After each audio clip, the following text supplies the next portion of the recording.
It's Morning Edition from NPR News. I'm Steve Inskeep in Houston. And I'm Renee Montaigne at NPR West in California. At the Emmys on Sunday, Neil Patrick Harris is competing for Best Supporting Actor in a Comedy. He's also hosting the awards. Maybe he'll do one of his magic tricks or show off his Broadway song and dance skills. NPR's Elizabeth Blair has this profile of a man of many talents. Remember Doogie Howser? That wholesome teenage doctor? We'll know more after the x-rays. Why don't you take a seat in the waiting room while I take her to radiology? Neil Patrick Harris wants you to move on. In 2004, Harris showed up in the stoner movie Harold and Kumar, playing a drugged-out guy named Neil Patrick Harris. Come on, dudes. Let's pick up some tram at a strip club. The Doogie line always works on strippers. For a while, he left Hollywood for Broadway. He was Lee Harvey Oswald in the dark musical The Assassins. Wrapped him a handkerchief around his gun. Said nothing wrong about what I'd done. Some men have everything and starred in the very risque Broadway version of Cabaret. Neil Patrick Harris says Cabaret is the most provocative thing he's done yet. My hair was bleached blue-black, as were my eyebrows, my armpits, my happy trail. Can you say that, Morning Edition? Happy trail?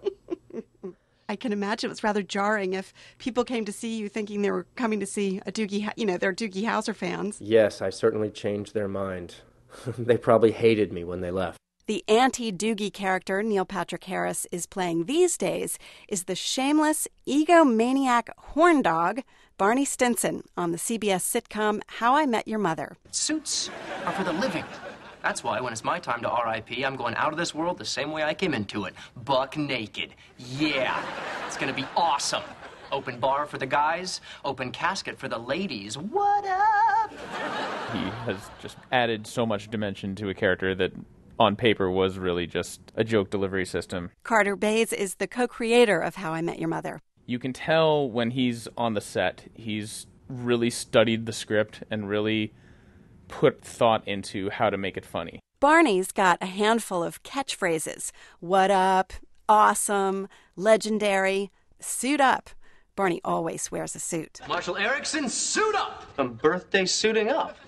Suit up! Barney Stinson is a skirt chaser. Neil Patrick Harris is gay. Carter Bays. There was the worry that we're presenting him as such a Lothario and such a womanizer that, if he came out and the world finds out that Neil Patrick Harris is gay, that would somehow make it less funny. And I just, none of us ever thought that could be possible because, it's Neil. Now, I like how you captured Marshall's essence.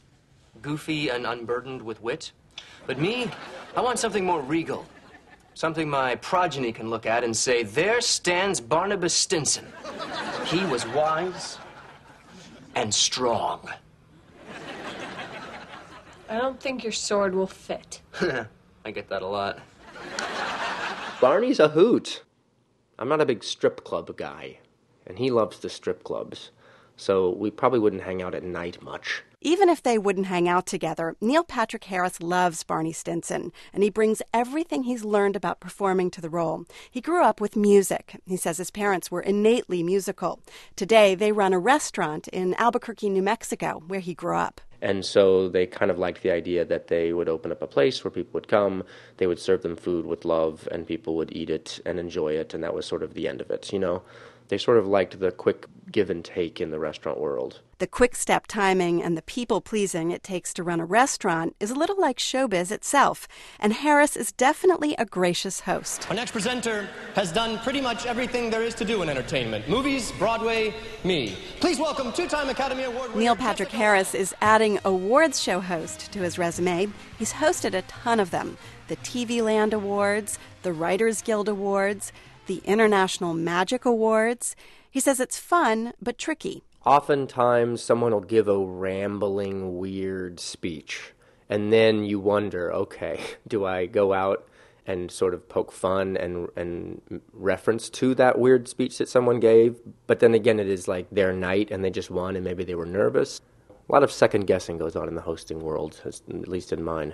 Neil Patrick Harris unexpectedly knocked it out of the ballpark when he hosted the Tonys this year, especially his closing number.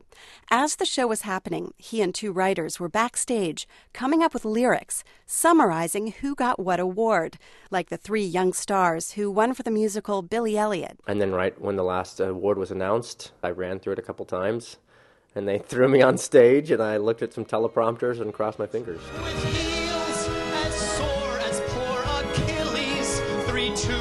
Wearing Billies were such a winning sight. Tonight, all three won Tony, plus they hit puberty. Neil Patrick Harris says for the Emmys this Sunday, he doesn't want to repeat what he did at the Tonys, but he says there will be plenty of singing and dancing. Elizabeth Blair, NPR News.